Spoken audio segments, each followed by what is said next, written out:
Hello everyone, welcome back to our YouTube channel. आज मैं आ गई हूँ आपके पास एक न्यू वीडियो लेके। आज के नोट्स जो हैं वो हमारे साइकोलॉजी के नोट्स हैं, जो कि बीएलएड थर्ड सेमेस्टर के स्टूडेंट्स के लिए हैं। ये नोट्स जो हैं वो हिंदी में हैं, इसके बाद मैं इंग्लिश में भी इसके नोट्स आपको प्रोवाइड करवाऊँगी। सो वीडियो को शुरू करते हैं बिना टाइम वेस्ट करे। यहाँ पे आप देख सकते हो कि एजुकेशनल साइकोलॉजी है। एजुकेशनल साइकोलॉजी में हमारे दो शब्द से मिलके बना है। एक तो है साइकोलॉजी, एक है एजुकेशन। तो आपने एजुकेशन के बारे में तो ऑलरेडी पढ़ रखा है बीएलएड फर्स्ट सेमेस्टर में, और साइकोलॉजी आप नया सब्जेक्ट है आपके लिए, जो कि आप थर्ड सेम में पढ़ोगे। बहुत ही इंपॉर्टेंट सब्जेक्ट है ये, आपके एग्ज़ाम पॉइंट ऑफ व्यू से और आपके कंपटीशन पॉइंट ऑफ व्यू से दोनों। ये मैंने आपको पहले ही बता रखा है अपने प्रीवियस वीडियो में। तो यहाँ पे आपको सबसे पहले बताना है कि शिक्षा का अर्थ क्या होता है। जैसे कि आप सब जानते भी हैं कि शिक्षा का अर्थ क्या होता है, थोड़ा सा उसके बारे में हम बताएंगे। फिर उसके बाद में परिभाषाएं क्या क्या हैं, कौन कौन से एजुकेशनिस्ट ने उनकी परिभाषाएं दी थी। आप दो परिभाषाएं लिख सकते हैं यहाँ पे, महात्मा गांधी, स्वामी विवेकानंद जी के अनुसार क्या क्या है शिक्षा का महत्व। फिर उसके बाद में हम बात करेंगे हमारा मनोविज्ञान का अर्थ। मैंने जैसे कि आपको बताया कि एजुकेशन साइकोलॉजी जो है हमारा है वो दो शब्द से मिलके बना हुआ है। सबसे पहले शिक्षा, दूसरा है मनोविज्ञान। हमने एजुकेशन देख लिया, शिक्षा देख लिया, उसके बाद में हम मनोविज्ञान देखेंगे कि मनोविज्ञान क्या होता है। तो मनोविज्ञान को अगर हम बात करें तो मनोविज्ञान का शाब्दिक अर्थ है मन का विज्ञान।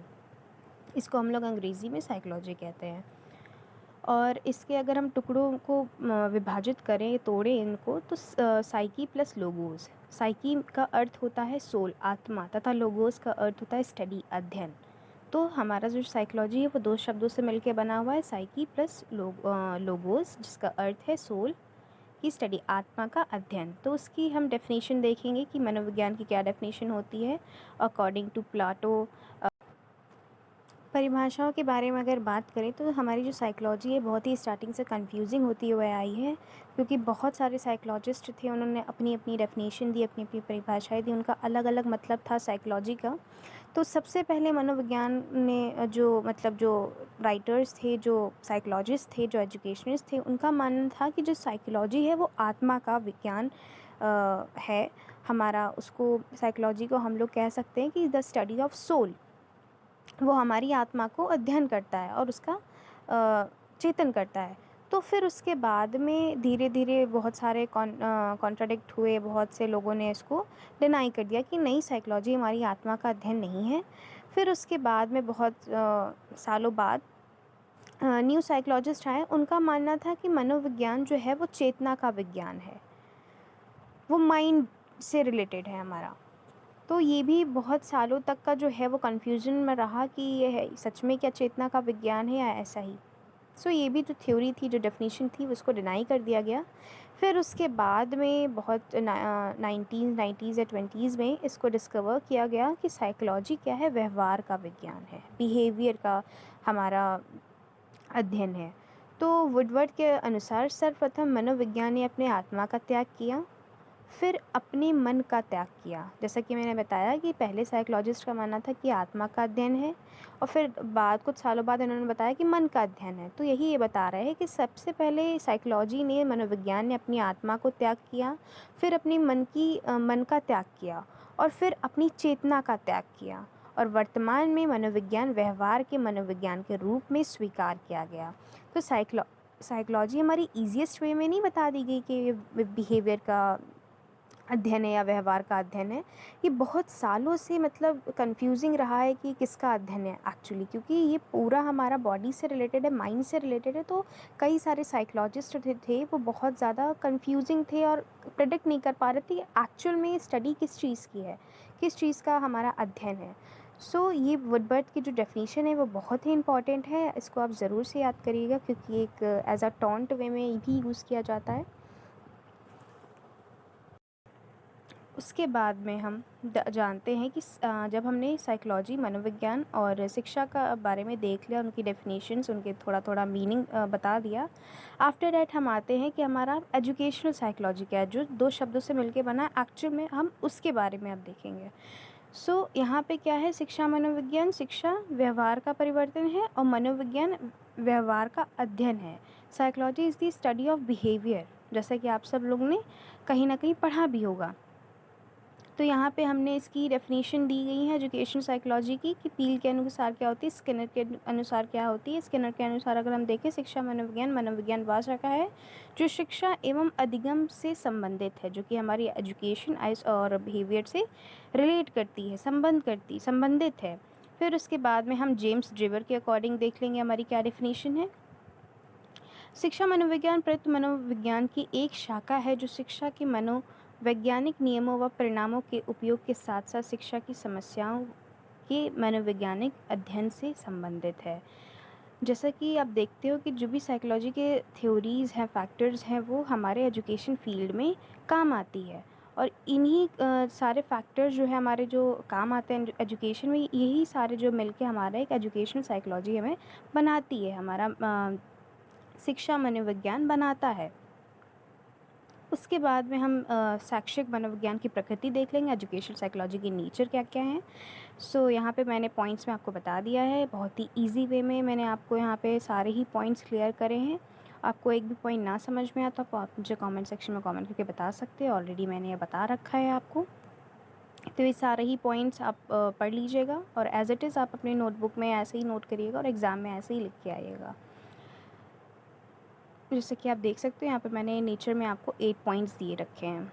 या मनोविज्ञान की एक शाखा है, शिक्षा मनोवैज्ञानिक के द्वारा शिक्षा की प्रभावशाली बनाया जाता है। ये सारे ही पॉइंट्स बहुत इंपॉर्टेंट है, आप एक भी पॉइंट मिस मत करिएगा, सारे ही एग्ज़ाम में लिख के आइएगा। उसके बाद में हम देख लेते हैं एजुकेशन साइकोलॉजी का स्कोप क्या है, शिक्षा मनोविज्ञान का क्षेत्र क्या है। यहाँ पे कई सारे क्षेत्र मैंने आपको प्रोवाइड कराए हैं। सबसे पहले शिक्षार्थी, दूसरा है सीखने की प्रक्रिया का स्वरूप, मानसिक प्रक्रिया, शारीरिक तत्व, सीखने की परिस्थिति।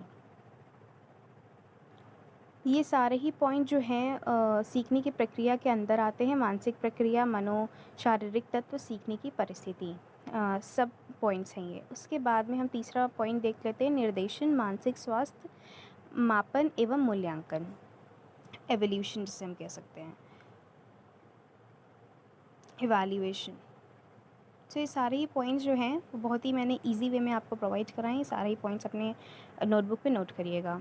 उसके बाद में हम देख लेते हैं कि क्या रिलेशन है एजुकेशन एंड साइकोलॉजी का, शिक्षा एवं मनोविज्ञान का क्या संबंध है। जैसे कि मैंने आपको बताया कि जितने भी साइकोलॉजी के थ्योरीज़ हैं, फैक्टर्स हैं, वो सारे ही हमारे किस पे काम आते हैं, शिक्षा के क्षेत्र में काम आते हैं। तो तब जाके हमारा एजुकेशन साइकोलॉजी जो है वो बनता है, और यही हमारा संबंध जो है वो एजुकेशन साइकोलॉजी बताता है। जैसा कि आप पहला पॉइंट देख सकते हो, मनोविज्ञान और शिक्षा का संप्रत्यय। महात्मा गांधी के शब्दों में अगर बात की जाए, शिक्षा से मेरा अभिप्राय बालक और मनुष्य के शरीर, मन तथा आत्मा के सर्वगीण विकास से है। मनोविज्ञान और शिक्षा के उद्देश्य, साइकोलॉजी क्या कहता है और एजुकेशन क्या कहती है, उनका क्या उद्देश्य है, उनका क्या एम ऑब्जेक्टिव है। उसके बाद में मनोविज्ञान व शिक्षा की पाठ्य चर्चा। प्राचीन काल में शिक्षा ज्ञान से केंद्रित थी। मनोविज्ञान के अध्ययन से हमें ज्ञात हुआ कि प्रत्येक शिक्षा अथवा बच्चों की पसंद अथवा नापसंद, उनकी आयु। बिल्कुल सही बात है, अगर हम बच्चों के अकॉर्डिंग एजुकेशन उन्हें नहीं देंगे, शिक्षा अगर उन्हें नहीं प्रदान करेंगे, तो वो मन लगाकर पढ़ाई नहीं करेंगे। अभी आप ही के अकॉर्डिंग आपको बिना इंटरेस्ट के या बिना आपकी मर्ज़ी के आपको कोई भी चैप्टर पढ़ा दिया जाए, तो आप बिना बेमन पढ़ोगे और आपसे उस पढ़ाई से आपको कुछ भी ना सीखने के मिलेगा। तो हमें जो एजुकेशन है, जो शिक्षा है, वो बच्चों के अनुसार उन्हें देनी चाहिए। ये हमारा जो एजुकेशनल साइकोलॉजी ये कहता है। चौथा पॉइंट अगर हम बात करें, मनोविज्ञान एवं शिक्षण विधि, इनके क्या क्या मेथड्स हैं। बहुत से मेथड यहाँ पे दिए हैं, तो मैंने आपको बहुत ही ईजीएस्ट जो मेथड्स हैं वो यहाँ पे बताए हैं। समय सारणी के निर्धारण में मनोवैज्ञानिक दृष्टिकोण, मनोविज्ञान और शिक्षक, टीचर और साइकोलॉजी का क्या रिलेशन है। शिक्षक के लिए मनोविज्ञान का ज्ञान होना अत्यंत आवश्यक है और उपयोगी है। क्यों उपयोगी है साइकोलॉजी की नॉलेज होना एक टीचर को? क्योंकि एक टीचर को जब तक पता नहीं होगा कि बच्चे को हमें किस तरीके से पढ़ाना है, कैसे हैंडल करना है उन्हें, तब तक वो एक अच्छा टीचर नहीं बन पाएगा। तो ये सबसे ज़रूरी है कि उसको साइकोलॉजी की नॉलेज होनी चाहिए, क्योंकि psychology is the study of behaviour, ये व्यवहार का अध्ययन करता है। तो हमेशा एक जो अच्छा शिक्षक होगा वो बच्चों की भावनाओं को समझेगा, उनके व्यवहार को समझेगा, तभी जाके उनसे एक अच्छा रिलेशनशिप बना पाएगा, उनसे एक अच्छा संबंध बना पाएगा और उनकी समस्याओं का हल दे पाएगा। मनोविज्ञान एवं मूल्यांकन। जो हमारा साइकोलॉजी है वो एवोल्यूशन और एजुकेशनल फील्ड में बहुत ज़्यादा हेल्प करता है। मनोविज्ञान एवं निर्देशन क्या क्या उसके हैं। शिक्षा का मनोवैज्ञानिक आधार। ये सारे ही पॉइंट्स मैंने आपको बता दिए हैं कि क्या रिलेशन है हमारा साइकोलॉजी और एजुकेशन का।